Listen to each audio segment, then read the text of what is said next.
down the hammer and pick up the pencil. You're about to listen to the Savvy Radio Show. Learn from real-life real estate investors, experience revealed with the Savvy Landlord as your host. Hey, you came back to the Savvy Radio Show, or maybe this is your first time. Well, welcome to the most powerful podcast. I don't know. I'm just trying to get better each time. And I'm dumbfounded that this class existed in Oklahoma City. And this is from a company called Mettise, METTISE.com. That's Mettise. So write that down, METTISE.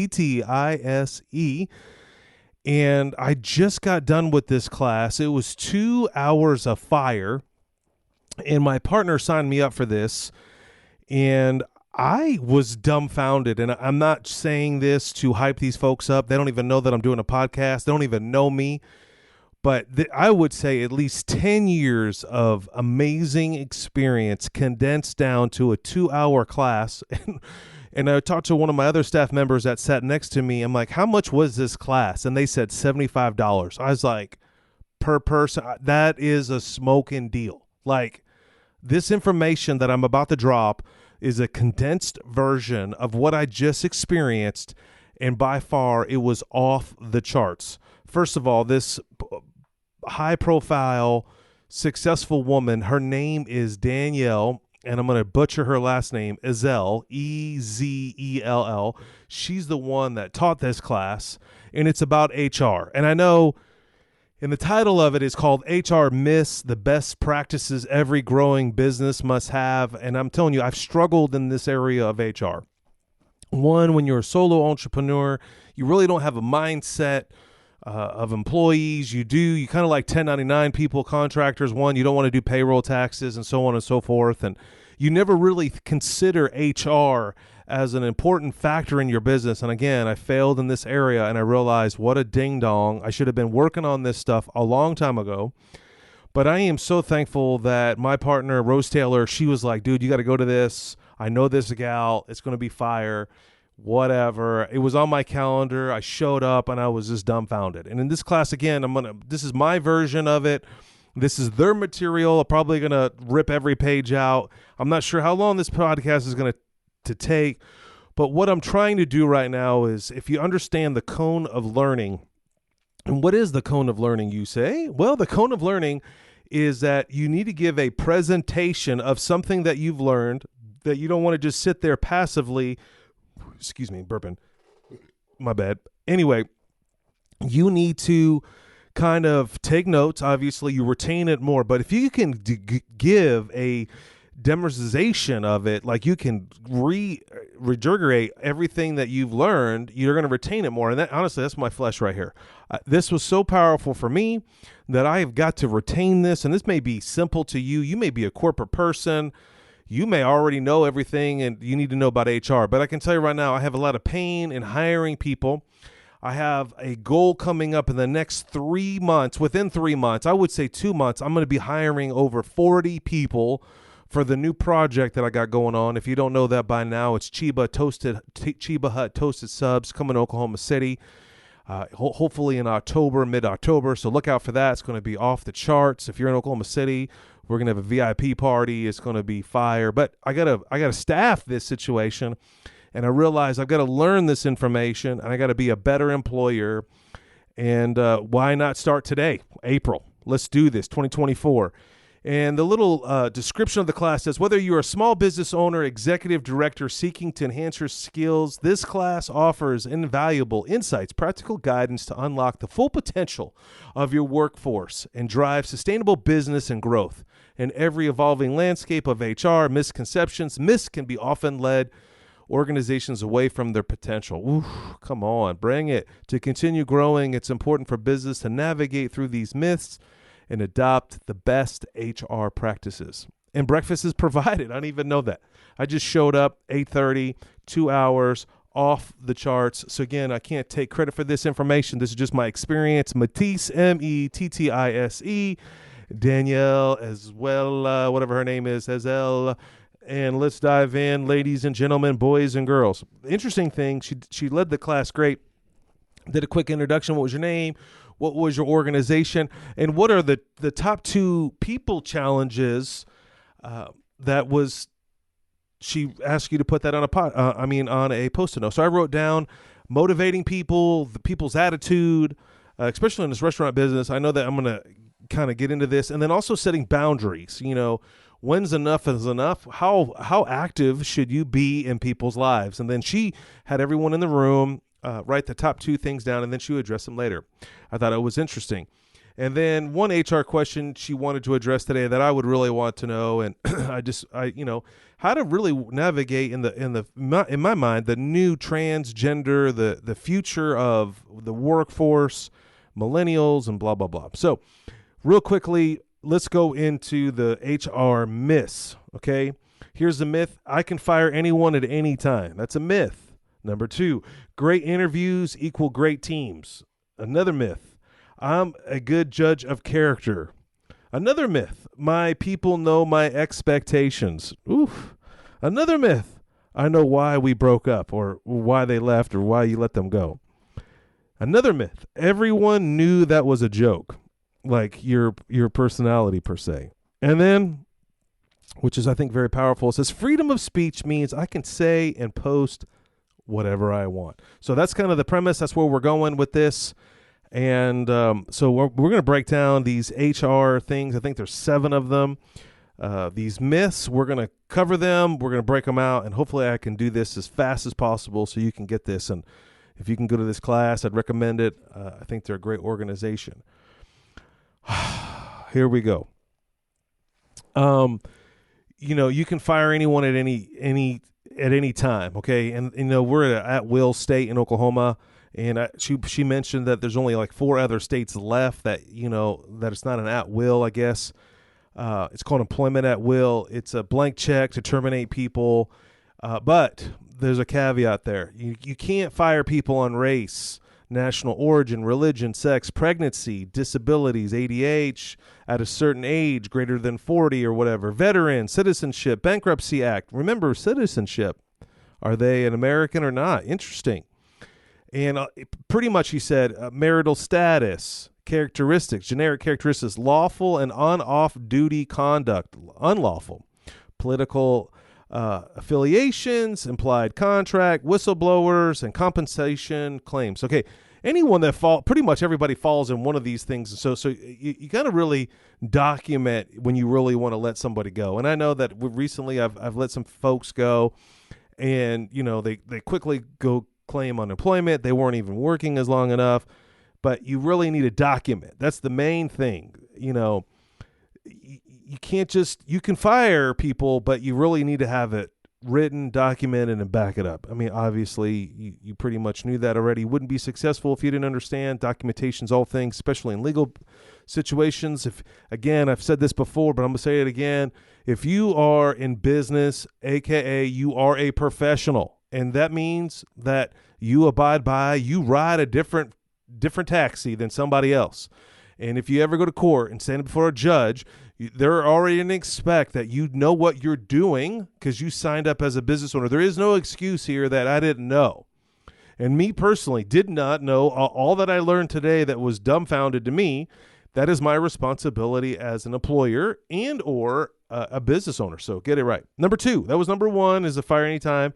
You can and you can't. There's more to it than that. And this is not the podcast to get into that any deeper. Go to the class and figure it out. Number 2, I am a good judge of character. Golly, this is Steve VanCauwenbergh in full force here. This is what I thought. I thought I literally, for all these years, I'm 50, all these years I've been hiring, firing people. I was trying to figure out how many people have I hired in my lifetime.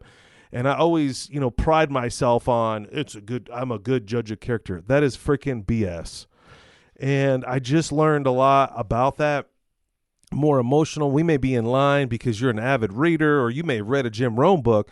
That means that does not warrant you to be the very best programmer on the planet, or an accountant, or whatever, because we connect in some form or fashion. I judge your character because I Googled you up and found out that you are a great person and you donate a bunch of money. That does not mean that you are going to perform at the level for this company. And again, I take this as an example.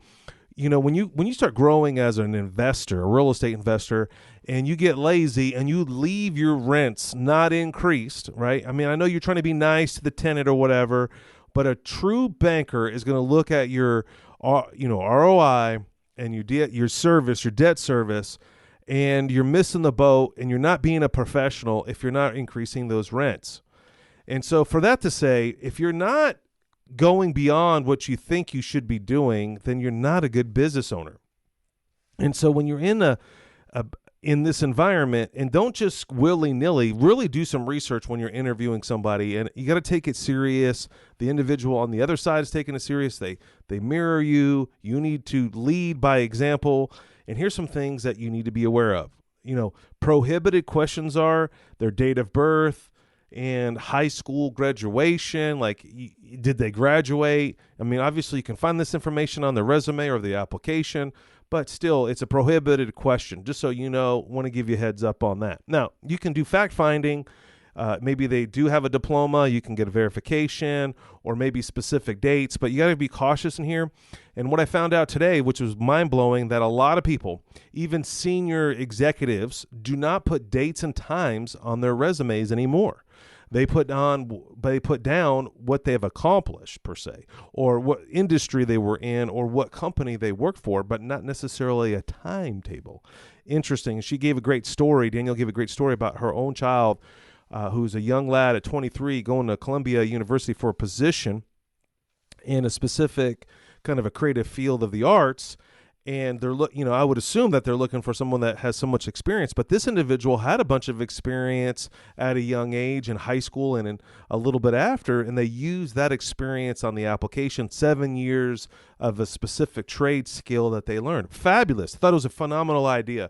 We're looking for, me personally as an employer, I'm looking for results and that you're going to do and say what you're going to do. Okay.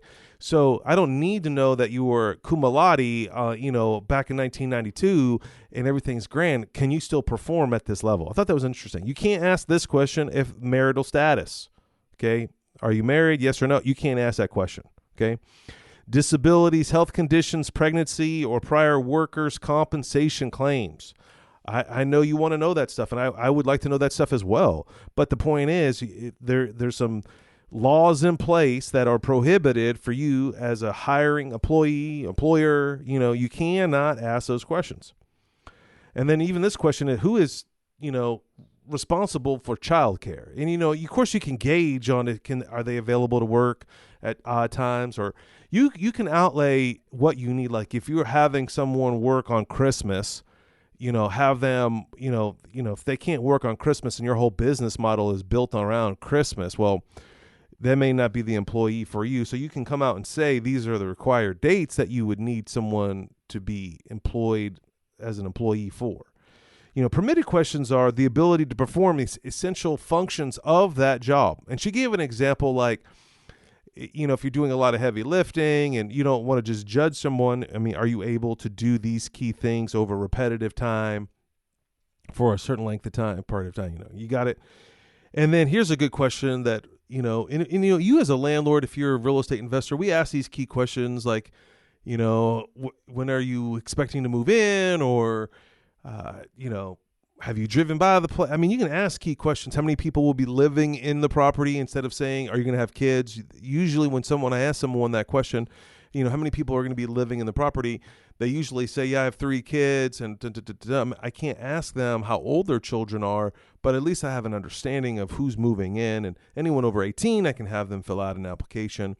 And this is a similar situation here. It says the ability to travel to work. Are you able to work over time? And right there, that can determine if they're like, I can't work past 3:00. I mean, it's a pretty obvious sign that they may have children and they have responsibilities to pick them up, and they would have to leave at work at 3:00. And I am one of those people. I have to go pick up my children from school. So if someone was trying to hire me, that may be restrictive for them, but that's what I have to do, and I have to find employment for that position. So keep that in mind when you're out there trying to hire someone. Now, here's some other questions for this interview. You need to be prepared, and I just said that a while ago. I definitely this skill of being an entrepreneur, this skill or desire for you to be a business owner or a restaurateur or something, you really need to get dialed in on your interview questions. We're going to go cover some interview questions. And so many times I'm going over this class and how many times I failed and made a mistake. And, one of those things are behavioral questions, and one of those quickly is like, tell me how you handled a tough customer. And right there, you can really gauge what kind of individual this person is. Like, are they aggressive? Are they customer service centric? I mean, what are they doing?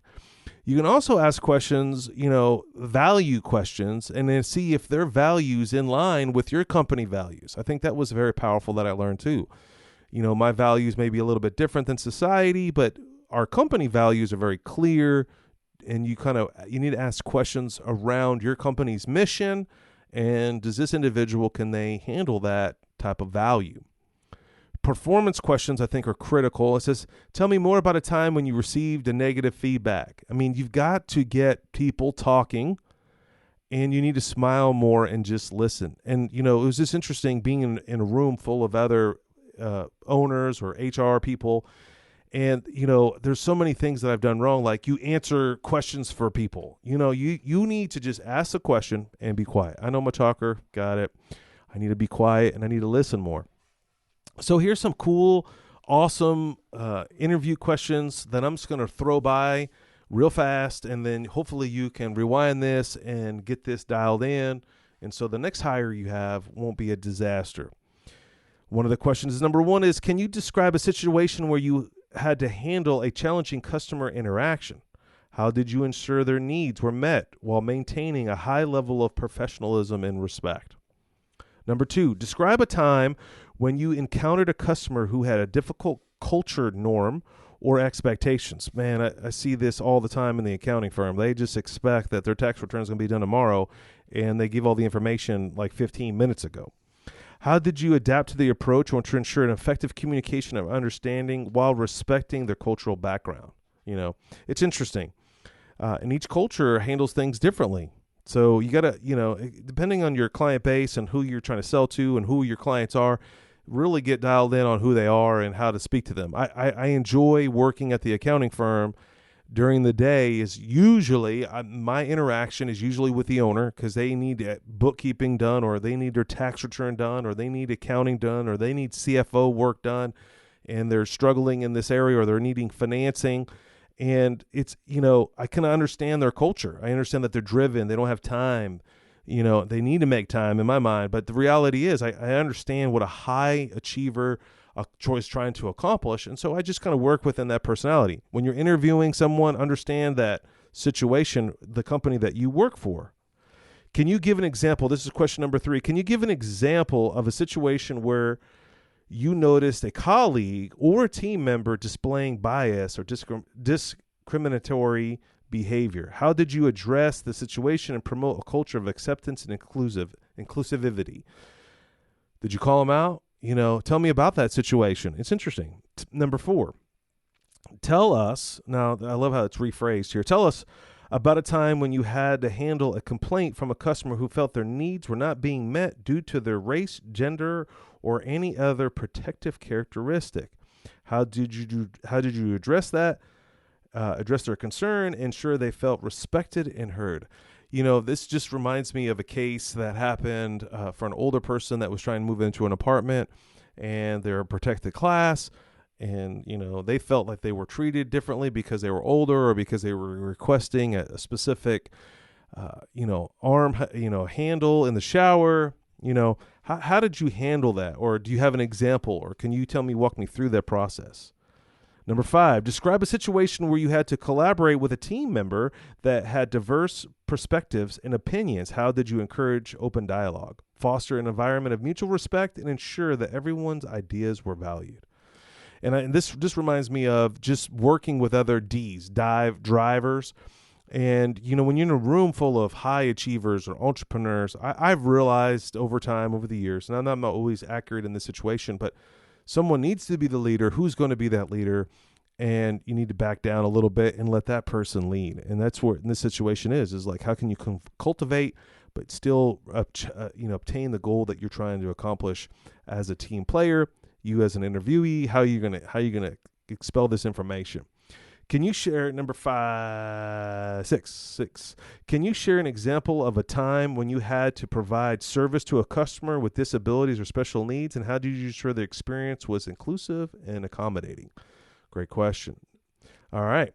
Number, 4, 5, 6, 7. Describe a time when you received feedback from a customer or a colleague regarding potential bias or insensitivity in your behavior. Man, feedback is powerful. How did you respond to the feedback, and what steps did you take to improve in understanding and action? So I used to ask a different version of this, and I noticed that some people wouldn't even want to respond to that, or they didn't want to respond because they felt like that we would be judged in some form or fashion. Again, try to talk less and let the interviewee talk more, and you can shed more light. Here's another question that she threw out there, number 8, you could say, share about a time that you went above and beyond your job description. Interesting. People want to be heard, and this is an opportunity that you can hear your potential employee talk about a good thing that they've done and see if it aligns with your values. Also, you can get more questions and, use chat GPT for even more questions to help you. All right. Now, we're in number 3. We're in the great interviews equal great teams.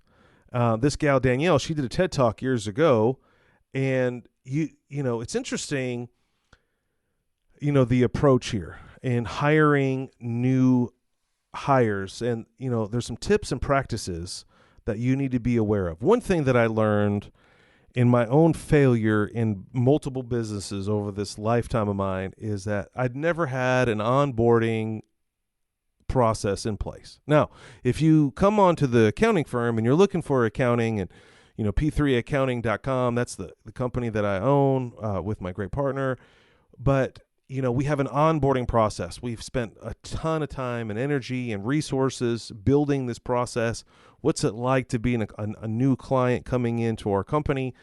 Is everything clear and understood? Is it a smooth process that they're just not a number? And have I really taken that type of energy and forthright to do that with a new employee? And I had to answer myself, no, I haven't.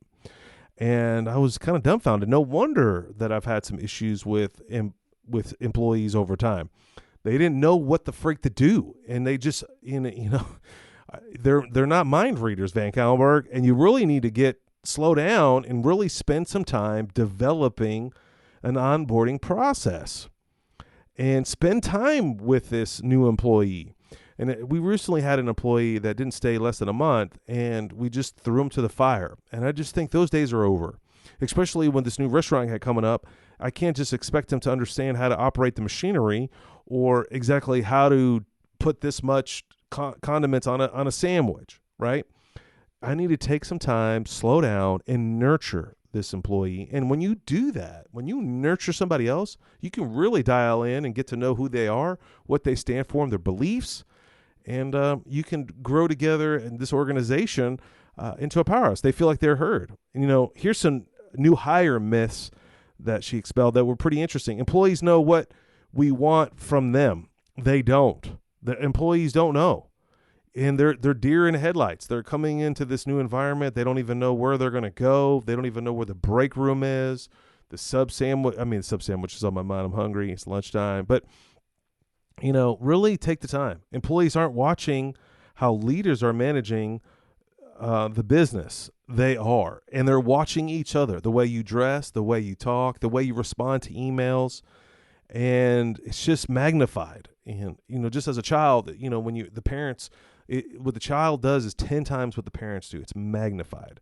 What was a huge aspect for me is everybody knows why the new person was hired and what their role will be.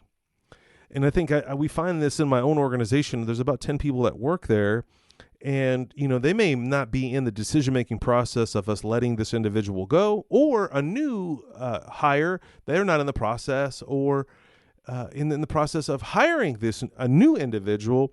And I think it's important to let them know, your other coworkers, staff, in what their actual role is. Sally does this and blank.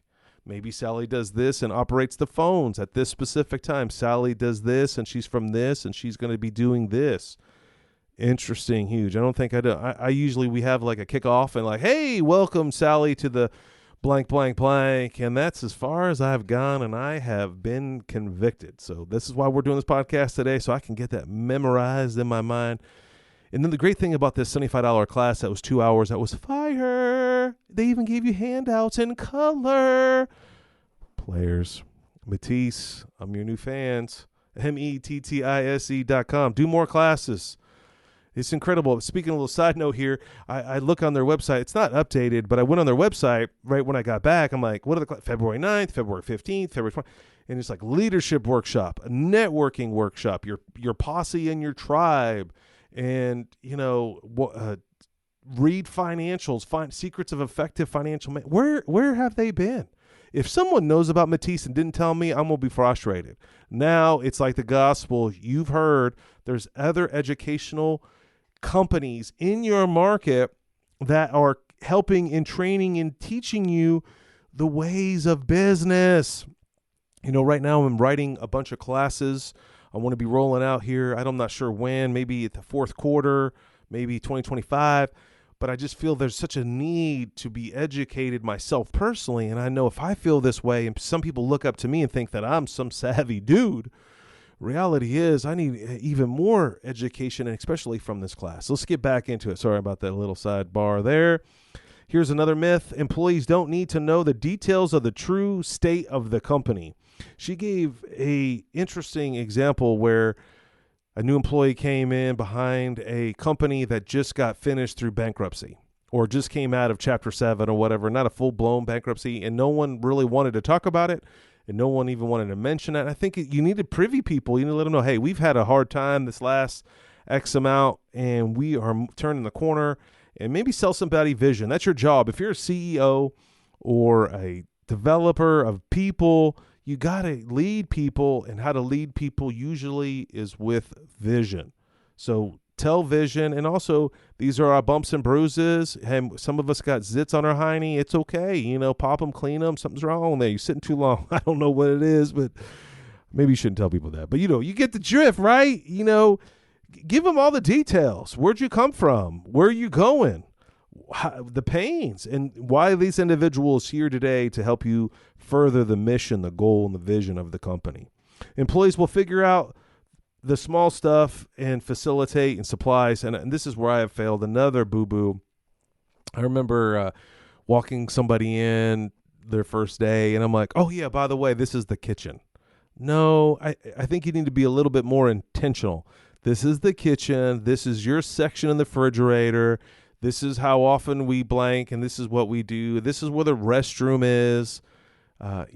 We found this situation pretty prominent right now in remote work. A lot of my employees are remote, and they may show up to a Zoom call in their robe. That may not be the ideal situation, or not the right proper garments on. Listen, you got to set the tone as the owner and say, look, we have a dress code required for Zoom calls. Let people know. Maybe they didn't know. Maybe they're uneducated in that realm. Remote working is relatively new, right? Employees will understand that their jobs won't necessarily grow as the company grows. I think this is critical. We just recently in my own world, we lost a significant customer in the accounting world, not out of bad service, or they sold their business. How cool is that, right? Helping someone exit and they get a big payday, and you're like cheering them on. But then reality is you just lost some revenue because the new owners already had, accounting in place. And boo, it happens. That's life. It's called churn. But you got to understand that the employees that were working on that client they have a critical job. Everybody's job, like a body, has contribution to the business. And you might be a janitor for some huge corporation, but that's a critical business. That's their first inclination of the company when you walk in. If the place is filthy and dirty, that's what they're going to feel like. And I harp on this with anyone that answers the phone. When you answer the phone, what does it translate to the customer, to your banker, to your spouse? I mean, think about it. And so every role it has a critical mass to it, and we can't just be casual about it. And, their immediate supervisors or boss. This is interesting that it just happened. Another conflict I had with a staff member that we had to let him go is they were confused on who their boss was. And it wasn't me because I'm the owner. And maybe I'm their boss per se, but reality is the individual, the supervisor above them is the boss. And if you can't get along with your supervisor or do what you say you're going to do, or you're not liking these interviews or meetings you're having with this person, it's probably not the company you're going to work with because that's your boss. And so I think this individual that we just recently had to let go is that they didn't understand the hierarchy. We don't believe in hierarchy here at this company, but this is the chain of command. This is how we work businesses. These are the things that we do. And I think we need to articulate that to folks. Another interesting thing that I learned about this HR situation is, of course, slow down, take time, but some of the leaders have lunch with the new staff member just to kind of get comfortable. Like, hey, this is what we do. These are what's required. Or, maybe get their personality dialed in. One thing I really thought about this, that they had this at 4:00, they had a check-in with their supervisor. And the supervisor would ask these key questions. How'd it go today? What did you learn? And, any kind of nuance, like from another employee or water cooler drama, you can squash that in the butt. And this is another reminder of this last employee that I let go was blank Sally said that we could do it this way. Nah, that's not the policy and procedure. That's not how we handle things. But Sally said that. Well, you could squash all that doing these little 4:00 check-ins. So definitely have a robust onboarding process. And I know it costs money, but we're going to get into that here in a minute. I'll let the cat out of the bag now that there's a statistic that every new hire across the board, all industries, is roughly around $11,000 in costs. And I know that for a fact because I actually run this ratio, and I've put in $15,000 because of training, time, a month, and labor. This is intense. I'm telling you. I don't even know how long we're going on this podcast, but I feel like, man, this was 2 hours of intensity. Here's some suggested activities when you get this new hire their first week. Don't disappear and go on vacation. Really, time is an essence here of that. The critical mass. It's like dating, right? Are they going to be comfortable? You don't want to just set them in the fire and then can't even get a hold of you. Have sit down team meetings. Spend time with their supervisor. You as an owner, introduce a supervisor, kind of walk through that process. Have them shadow different departments. Listen to sales and customer service calls. Ingenious. That's my job here at the accounting firm is I kind of do the front sales and customer service, and they can, a new staff member, whatever their business is here at this company, they could tune into a couple of sales calls and listen and see how people react. It's funny. This is the general manager just recently had this out. We had a class, and it was just interesting. She's asking everyone to kind of do a kind of a one-page, couple paragraph recap of what you learned in that last seminar that we had. And it was interesting how each person totally received different type of information, and it also showed how uneducated someone is that I thought that they were educated. Not to be negative, I thought that individual knew about 1098s or 1099s. So there is a 1098 dash something. And this is interesting to learn this and see that I'm assuming or judging because they have a degree of proportion of MBA and they've been an accountant for 40 years. Why wouldn't they know what a 1098 is or 8300 form? How do they not know that? So you want to call and introduce key contacts in the company, phone numbers, research the company. Did they research? Give them information. Also research the competitor, and then tell them about what